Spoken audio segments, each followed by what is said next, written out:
পরিবারের আপত্তির মুখে ময়নাতদন্তের জন্য তোলা হয়নি বৈষম্য বিরোধী ছাত্র আন্দোলনে নিহত এমআইএসটি শিক্ষার্থী শায়েক হাবুল ইয়ামিনের মরদেহ।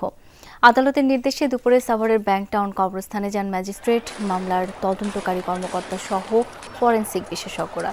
তবে মরদেহ উত্তোলনে আপত্তি জানায় ইয়ামিনের পরিবার। এ সময় কর্মকর্তারা মামলার সুষ্ঠু তদন্ত ও বিচারের স্বার্থে মরদেহ তোলার বিষয়ে রাজি করানোর চেষ্টা করেও বিফল হন। পরে এই কার্যক্রম স্থগিতের নির্দেশ দেন ম্যাজিস্ট্রেট।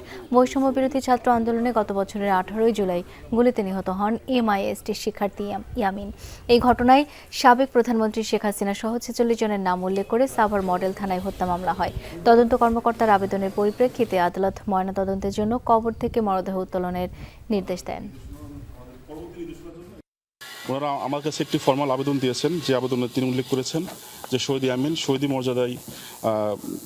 মর্যাদা পেয়েছে বিধায় তারা কবর থেকে লাশ উত্তোলন করতে তারা আপত্তি জানিয়েছেন। এই বিষয়টা আমরা বিজ্ঞ আদালতকে অবহিত করব। পরবর্তীতে আদালত যেভাবে সিদ্ধান্ত দিবেন সে অনুযায়ী আমরা পরবর্তী প্রয়োজনীয় ব্যবস্থা গ্রহণ করব।